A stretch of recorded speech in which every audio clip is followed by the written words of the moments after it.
Good evening, everyone, and welcome to Story Time with Sugarcat.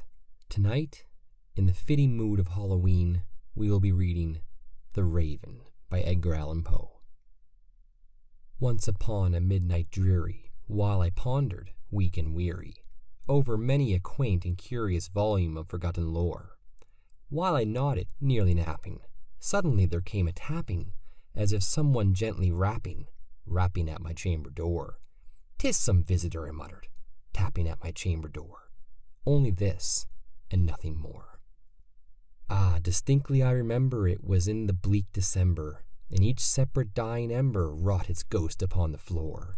Eagerly I wished the morrow, vainly I had sought to borrow from my books surcease of sorrow, sorrow for the lost Lenore. For the rare and radiant maiden whom the angels named Lenore, nameless here for evermore.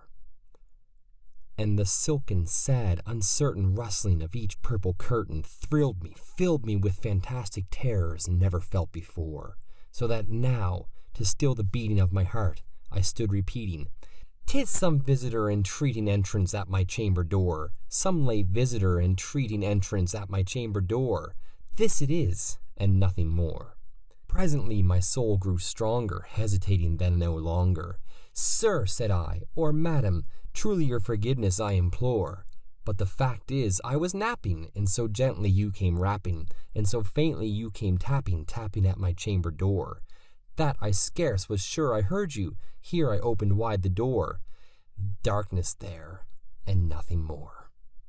Deep into that darkness peering, long I stood there wandering, fearing, doubting, dreaming dreams no mortal ever dared to dream before. But the silence was unbroken, and the stillness gave no token, and the only word there spoken was the whispered word, "Lenore." This I whispered, and an echo murmured back the word, "Lenore." Merely this, and nothing more. Back into the chamber turning, all my soul within me burning, soon again I heard a tapping somewhat louder than before. "Surely," said I, "surely that is something at my window lattice. Let me see then what thereat is, and this mystery explore. Let my heart be still a moment, and this mystery explore. 'Tis the wind, and nothing more." Open here I flung the shutter, when with many a flit and flutter, in there stepped the stately raven of the saintly days of yore. Not the least obeisance made he, not a minute stopped nor stayed he, but with mine of lord or lady perched above my chamber door.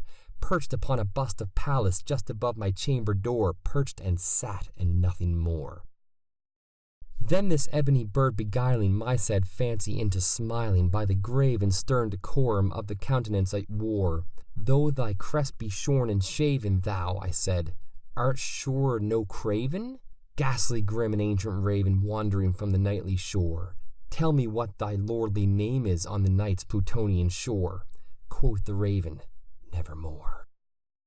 Much I marveled this ungainly fowl to hear discourse so plainly, though its answer little meaning, little relevancy bore. For we could not help agreeing that no living human being even yet was blessed with seeing bird above his chamber door, bird or beast upon this sculpted bust above his chamber door with such a name as Nevermore. But the raven sitting lowly on the placid bust spoke only that one word, as if his soul in that one word he did outpour.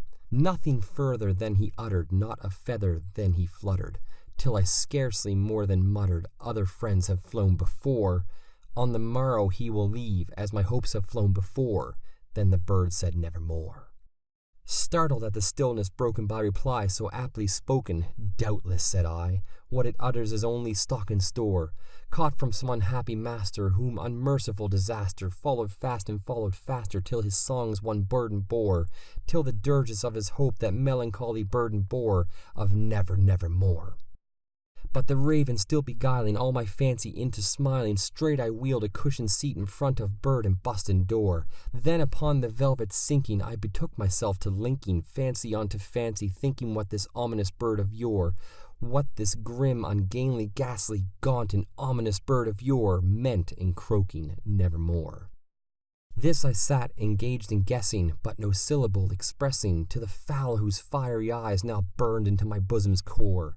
This and more I sat divining, with my head at ease reclining, on the cushion's velvet lining that the lamplight gloated o'er, but whose velvet violet lining with the lamplight gloating over she shall press a nevermore. Then methought the air grew denser, perfumed from an unseen censer, swung by seraphim whose footfalls tinkled on the tufted floor. Wretch, I cried, thy God hath lent thee, by these angels he hath sent thee, respite, respite, and nepenthe from thy memories of Lenore.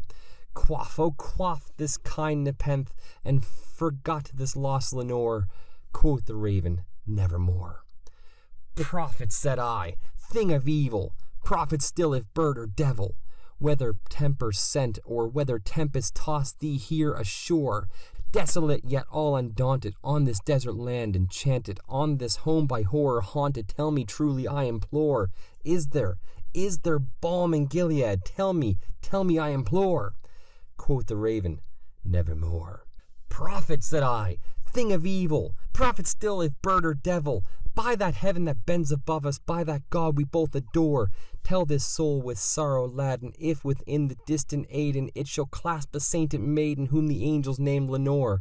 Clasp a rare and radiant maiden whom the angels name Lenore. Quoth the raven, nevermore. By that word our sign of parting, bird or fiend, I shrieked, upstarting, get thee back into the tempest and the night's Plutonian shore.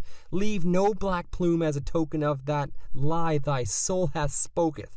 Leave my loneliness unbroken, quit the bust above my door, take thy beak from out my door, and take thy form from off my door. Quoth the raven, nevermore. And the raven, never flitting, still is sitting, on the pallid bust of Pallas just above my chamber door, and his eyes have all the seeming of a demon's that is dreaming, and the lamplight over him streaming throws his shadow across the floor, and my soul from out that shadow that lies floating on the floor shall be lifted nevermore. Happy Halloween, everyone.